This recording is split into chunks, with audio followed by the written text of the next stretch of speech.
우리에게 주신 하나님의 말씀은 어제에 이어서 마태복음 27장 11절에서 26절까지 교독하고 마지막 절을 합독합니다.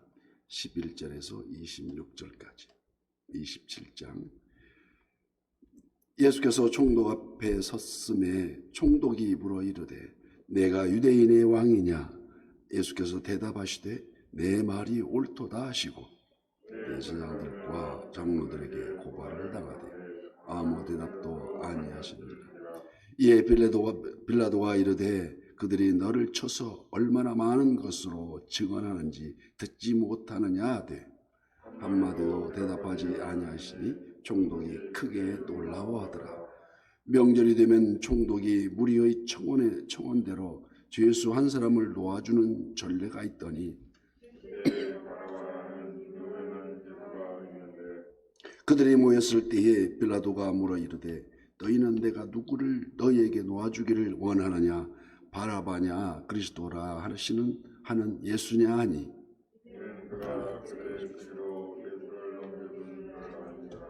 총독이 재판석에 앉았을 때에 그의 아내가 사람을 보내어 이르되 저 옳은 사람에게 아무 상관도 하지 마옵소서. 오늘 꿈에 내가 그 사람으로 인하여 애를 많이 태웠나이다 하더라. 제사장들과 장로들이 무리를 권하여 바라바를 달라 하게 하고 예수를 죽이자 하게 하였더니 총독이 대답하여 이르되 둘 중에 누구를 너희에게 놓아주기를 원하느냐? 이르되 바라바로소이다. 이르되 그리스도라 하는 예수를 내가 어떻게 하랴? 그들이 다 이르되 십자가에 못 박아야 하겠나이다. 빌라도가 이르되 어쩌임이냐? 무슨 악한 일을 하였느냐? 그들이 더욱 소리질러 이르되 십자가에 못 박혀야 하겠나이다 하는지라. 빌라도가 아무 성과도 없이 도리어 그들에게 있는 것을 보고 물을 가져다가 무리 안에서 손을 씻으며 이르되 이 사람의 피에 대하여 나는 무죄하니 너희가 당하라. 백성이 다 대답하여 이르되 그 피를 우리와 우리 자손에게 돌릴지어다 하거늘 예 바라바는 그들에게 놓아주고 예수는 채찍질하고 십자가에 못 박혀 넣어주니라. 아멘. 오늘 또 실시간 유튜브를 통해서 기도의 향연 속에 새벽을 깨우는 우리 성도님들 모두 하나님의 평강과 풍성한 우리 주님의 은혜가 임하시기를 축복합니다. 무사람들이 양심상 모든 재판은 공평해야 한다고 생각합니다. 오늘 본문은 역사상 가장 중요한 재판이 열리고 있는데 정당한 절차를 무시한 채 1절 말씀과 같이 새벽에 모든 대제사장과 백성의 장로들이 예수를 죽이려고 함께 의논하고 결박하여 끌고 가서 총독 빌라도에게 넘겨주니라고 기록되어 있듯이, 즉 기습적으로 함께 의논하고 유대교 지도자들이 서로 당론하여 예수를 처형시키기로, 자기들은 로마 식민지하였기 때문에 관한 밖의 일이었으므로 본디오 빌라도 총독에 끌려가셨습니다. 오전 9시경이니까 십자가에 9시, 우리말로 12시경에 구체 9시에 십자가에 달리셨으니 그저 속전속결로 사주받은 무리들 앞에 변호해 줄 사람 아무도 없는, 그러나 예수님은 자신을 전혀 변호하지 않으셨다는 것입니다. 이런 상황에서 빌라도는 아무 죄가 없음을 알면서도 11절 말씀과 같이 예수께서 총독 앞에 섰음에 총독이 물어 이르되 내가 유대인의 왕이냐? 예수께서 대답하시되 내 말이 옳도다. 이 질문과 답변은 그들의 고발 내용이 하나님과 동일시한다는 신성 모독죄와 또 다른 한편으로는 로마 정국에 대한 반역행위라고 고발하는 그런 죄목이기에 어쩌면 왕이 아니다라고 하면 그 답변에 따라서 다른 질문으로서 무마시킬 수도 해둘려 그러고 질문했는지도 모릅니다. 그러나 예수님의 의의 대답은 내 말이 옳도다. 지금 예수님이 답변하신 왕의 의미는 당시 무사람들이 생각하는 그런 왕의 개념이 아니라, 왜냐하면 예수님은 하나님 나라의 왕이지 세상의 왕이 아니기 때문입니다. 이 같은 상황을 요한복음에는 더 자세히 내용을 기록되어 있습니다. 요한복음 18장 36절에 예수께서 대답하시되 내 나라는 이 세상에 속한 것이 아니라 만일 내 나라가 이 세상에 속한 것이었더라면 내 종들이 싸워 나로 유대인들에게 넘겨지지 않게 하였으리라. 이제 내 나라는 여기에 속한 것이 아니니라. 빌라도가 이르되 그러면 내가 왕이 아니냐? 예수께서 대답하시되 내 말과 같이 내가 왕이니라. 내가 이를 위하여 태어났으며 이를 위하여 세상에 왔나니 곧 진리에 대하여 증언하려 함이니로다. 무릇 진리에 속한 자는 내 음성을 듣느니라. 지금 예수님께서는 하나님 나라를 증언하시며 그 나라의 백성으로 우리를 초대하고 계셨다는 것입니다. 그래서 이 빌라도의 재판에 내 말이 옳도다라 하는 그 말 한마디로 더 이상의 말이 전혀 없으셨다는 것입니다. 오늘 보면 14절 말씀에도 한마디도 대답하지 아니하시니 총독이 크게 놀라워하더라. 왜 예수님은 침묵하고 계셨을까요? 이미 예수님은 겟세마네 동산에서 아버지께 주시는 잔을 마시기로 결단하셨다는 것을 이미 알고 있습니다.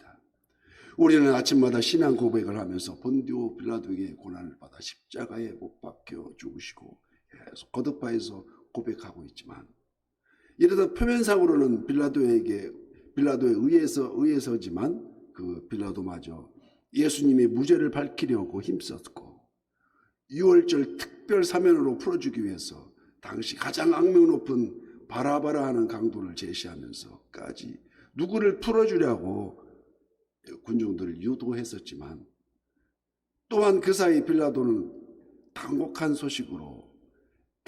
소식이 있었는데, 오늘 본문 19절 말씀, 총독이 재판석에 앉았을 때에 그의 아내가 사람을 보내어 이르되 저 오른 사람에게 아무 상관도 하지 마소서. 오늘 꿈에 내가 그 사람으로 인하여 애를 많이 태웠나이다 하더라는 그런 편지였습니다. 빌라도는 그의 아내의 말대로 어떻게 해서든지 풀어주기를 유도했었지만, 이제 군중은 전혀 이에 관심이 없는 폭도로 변해 있었습니다. 더욱 소리질러 이르되 십자가에 못 박혀야 하겠나이다고 소리지릅니다. 빌라도는 아무 성과도 없이 그저 물을 떠다가 손을 씻는 행위를 통해서 자기 책임을 회피하려고 행동을 했을 뿐, 오늘 성경은 빌라도의 재판을 증거하면서까지 예수님은 분명 만왕의 왕으로 오셨음을 선포하셨다는 것입니다. 인간의 몸을 입으시고 말구유에, 그 낮고 낮은 말구유에 태어나실 때 동방 박사들은 그 별을 따라서 찾고 찾아서, 그리고 또 오늘 본문의 빌라도 입을 통해서 유대인의 왕이라는 질문이 아니고 예수님은 직접 유대인의 왕임을 응답하셨습니다. 영원한 나라의 왕, 하늘과 땅의 모든 권세를 가지신 왕. 그러나 이 길밖에 길이 없음을 알리게 하시기 위해서 요한복음에서는 12장 24절 말씀에 하나님의 일이 땅에 떨어져 죽으면 하늘 그대로 있고 죽으면 많은 열매를 맺느니라고 그 진리, 그 비유 말씀으로 깨닫게 하십니다.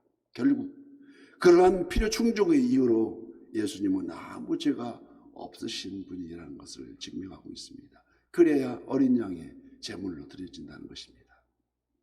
그러므로 로마 총독 빌라도가 예수님을 재판하는 것이 아니라 성부 하나님께서 성자 예수님을 재판한 결과가 아니겠느냐는 것입니다.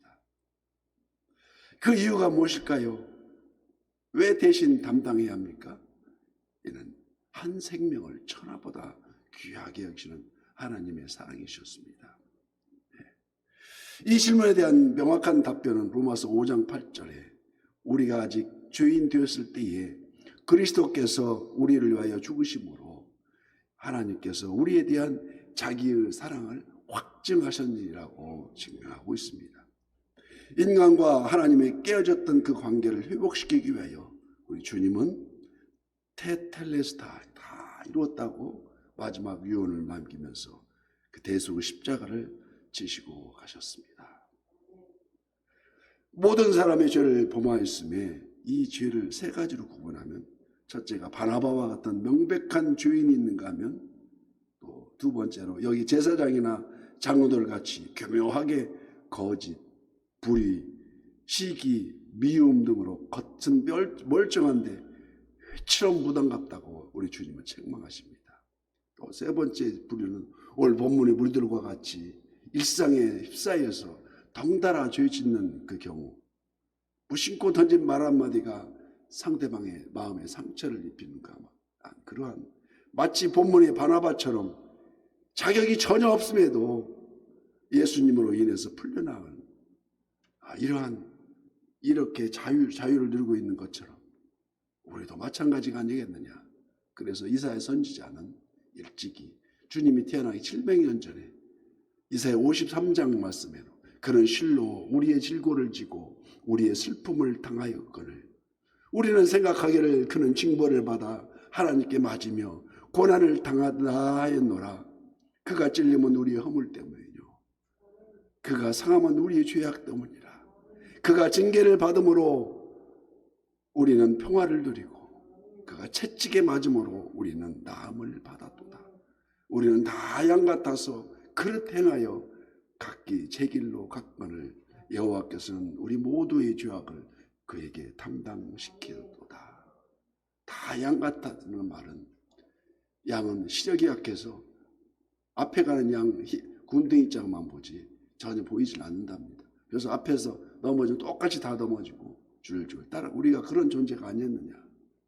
마치 어느 마을에 가난한 홀어머니와 같이 살고 있는 불효자가 있었는데 공부는 하라는 공부는 안 하고 나쁜 친구들과 어울려서 폭행으로 사람을 크게 다치게 하여서 감옥을 살든지 그 치료비를 포함한 벌금 1,000만 원을 내야 하는데 가난한 그 어머니는 돈이 아무것도 없어서 급히 일을 잘하기로 유명한 그 어머니는 동네를 다 부잣집을 찾아다니면서 내 가정부로 식모사료 일을 할 테니 1,000만 원만 갚으려달라고 해서 그 1,000만 원을 가지고 그 아들을 감옥에서 빼내었는데 이 아들이 이 사실을 알아차려고도 정신 못 차리고 있으니 그게 바로 우리가 아니겠느냐.